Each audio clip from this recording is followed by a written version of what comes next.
Hey everyone, it's Adam DeGrade with a micro motivation here. I'm hanging out in my office here in Orlando. And today I want to talk to you about regrets. And I just realized I definitely have a regret of not shaving today. But what are you going to do?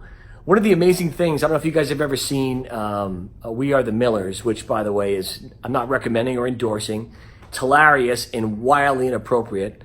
There's a scene where this gentleman comes, and lightly use that term very lightly, comes to pick up his daughter, and he's in a mobile unit. The guy comes to the door. He's got tattoos. It says no regrets, but it's spelled R-A-G-R-E-T-S. No regrets.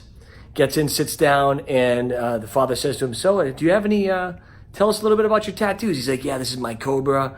He's like, "This is my credo, my motto. No regrets." He goes, "You don't regret even one letter?" And it's so funny because it made me think about a conversation that I had with somebody just the other day in Las Vegas. We were hanging out, and as you guys know, Las Vegas is a place that, a lot of people do things that they actually do regret, right?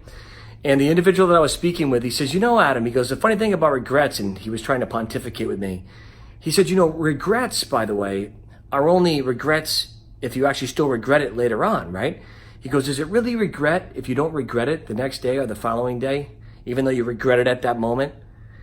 And it was such an interesting question because when you think about regrets in general, so many people wonder, and all of us have regrets, things that we wish we could have done.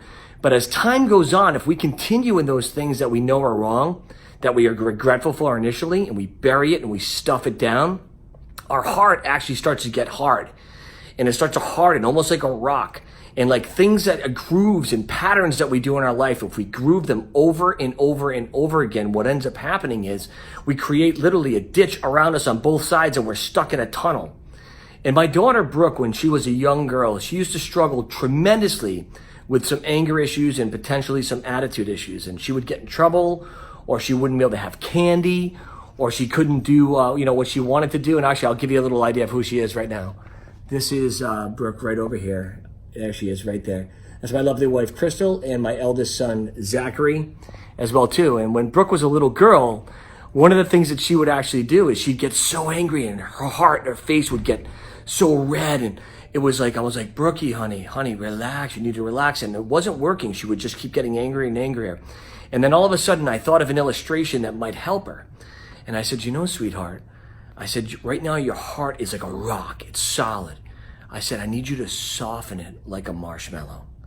Let's soften the heart like a marshmallow. And it was interesting because immediately her whole demeanor would change. She'd start to calm down and she'd think about it. You see, it's like that with us in our lives as well, too. There's so many things that we do over and over again and we regret them.